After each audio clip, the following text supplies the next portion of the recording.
አምናን እናት መድኃኒቱ ሜርሲ የቀየረችውን መድኃኒት ተወሰደች በኋላ ራሷን ስታ ወድቃ ከትንሽ ጊዜ በኋላ ያሉትን ወይም ከ2 ዓመት በፊት ያሉትን እንጂ በኋላ ያሉትን ማስታወስ እንደማችል ዶክተር ተናገረ።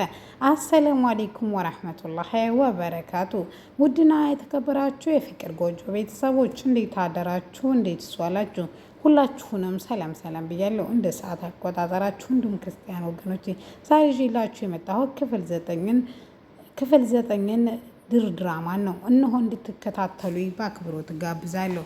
ተረቱን ከነገረችው በኋላ አንድ ላይ ትቅፍቅፍ ብለው አቶ አምነንና ቤሌን አብረው አድረዋል።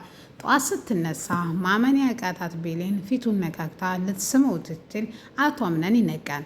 እሷም ማፍራ ከዛ ከክፍል በፍጥነት ትወርዳለች።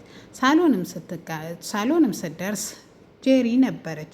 ጄሪን ሰላምታ ተጠየቀች በኋላ አቶ አምነን እኮ ታች ነው ስትላትም እሱ ግን ከላይ ስለነበረ ጸጥ ብሏት አለፈ። ወይም ጓደኛሞች እንዳልሆኑ አብረው እንዳላደሩ አስመስሎ ወረደ።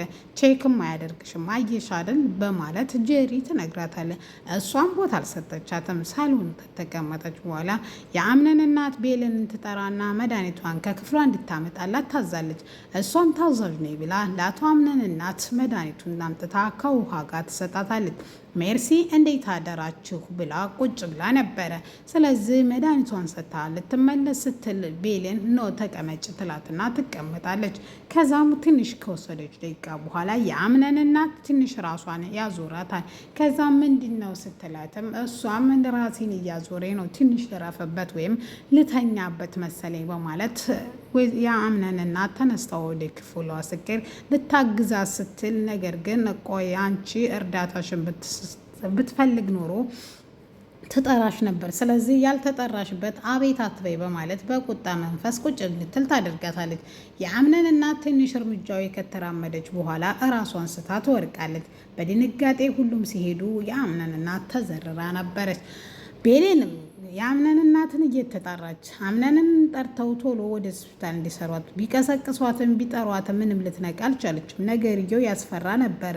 ወይዘሮ ዛሃራም ሁሉም እያለቀሱ፣ ነገር ግን 3ቱ ሴቶች ሜርሲና ጄሪ ሲፈን ሆነው እየተሳለቁ ነበረ ዝም ብላ። ምክንያቱም የጄሪ ስራ ጄሪም ሁሉም እሷ እንደሆነች ያውቃሉ። ምክንያቱም ሲፈንም ጠርጥራለች።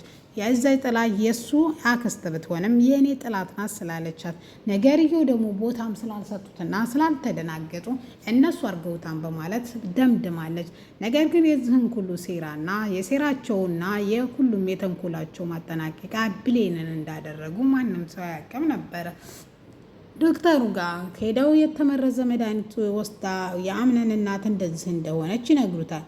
ወደ ቤትም ሲመለስም ሴቶቹ ሁሉ እንደሚፈልጋቸው ሳሎን ተናግሮ የእናቱን አልጋዋ ላይ ካስተኛት በኋላ ይመለሳል።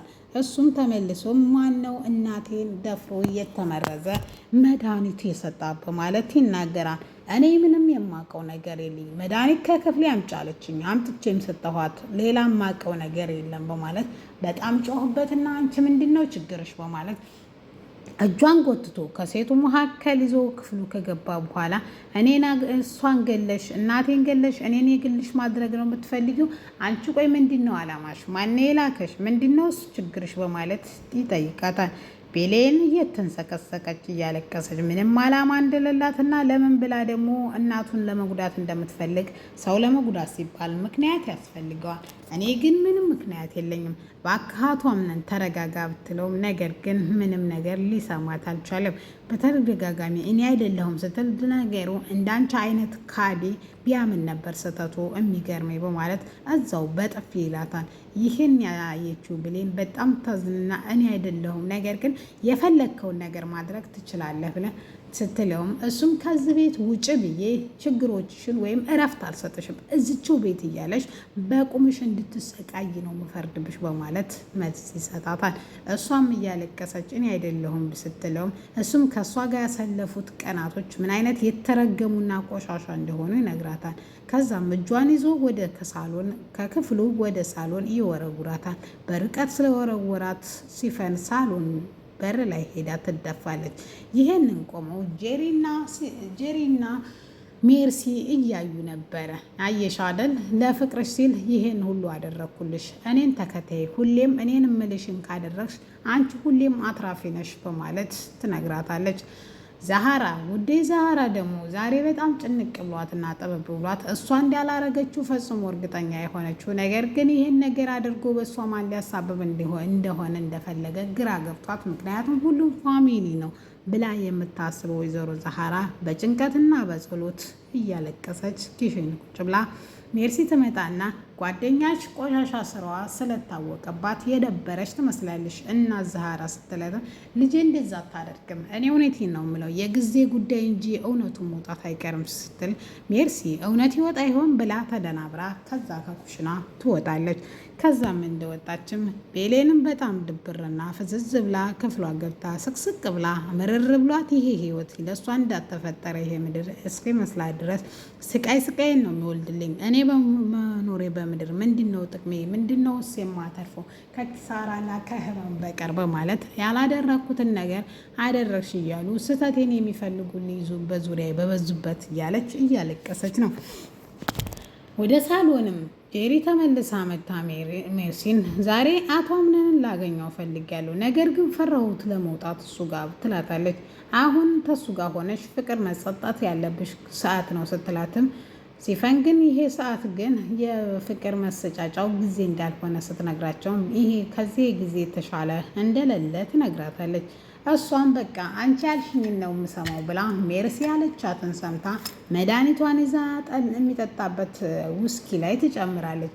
አቶ አምነን በቃ እኔ እኮ እስከ ዛሬም ነግሬሃለሁ ቤሌን ምን አይነት ክፉና መሰሪ ልጅ እንደሆነ ስትለው እሱም የእሷን ልጅ ስማት ጥርቤ ማለት ለማንኛውም እኔ ሚስት በክፉም በደጉም ከጎንህ እንዳለሁ እንድታቀልኝ እፈልጋለሁ ስትለውም እሱም እሺ ብሎ ከመቀመጫው ተነስቶ መጋረጃው ጋር ትንሽ ሲቆም እሷም መድኃኒቱን እዛ መጠጥ ውስጥ ትከትበታለች።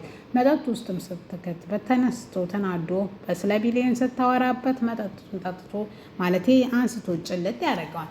ከዛም ከጨለጠው በኋላ ይዞርበታል። ቆይ እኔ አሁን ጠጥቼ ነው የሰከርኩት ወይስ ምንድን ነው የሰከርኩበት? ወይስ ምንድን ነው ንዴቱ ነው ያሰከረኝ? የትኛው ነው ያሰከረኝ? በማለት ይህ ራሱን ይመረምራል። አቶ አምናን ዞሮበታል። አንዳንዴ ጄሪ ቤሌን መስላት ትታየዋለች፣ አንዳንዴ ደግሞ ቤሌን ትመስሏለች። እሷ አብራ ለማደር ያደረገችው ጥረት ነው። እሱም ምን እየተሰማው እንደሆነ ግራ የገባው ነገር ምን ለማለት እንዳለበት ራሱ ግራ ገብቶ እኔ ሰክሬ ነው ሲል ብትሰክርም እኮ ሚስት ተጎንህ ናት በማለት እሷ የፈለገችውን ለማሳካት አልጋዋ ላይ በጀርባዋ ትተኛለች። አልጋዋ ላይ አንዴ ሲያት ሲፈን ትሆንበታለች፣ አንዴ ሲያት ቤሌን ትሆንበታለች፣ ቀጣይ ደግሞ ሲያት ደግሞ ጄሪ ትሆንበታለች። ግራ የተጋባው አምነን ምን ማድረግ እንዳለበት በራሱን ስቶ ይወድቅና አልጋ ላይ አብሮ ለማደር ይችላሉ። እንደተለመደው ተረቷን ልትነግራት ወይዘሮ ዛሃራ ወደ አልጋው ስትመጣ ቢሌን በጣም ድክምና ስልችት ስላላት ብዙ ስላለቀሰች ራሷን አማተኝታን ነበር። የኔ ልጅ አይዞሽ እውነቱ መቅረቱ አይቀርም፣ እውነቱ መውጣቱ አይቀርም በማለት መልስ ትሰጣትና ጥላት ጭንቅላቷን ወይም ራሷን ስማት ትሄዳለች።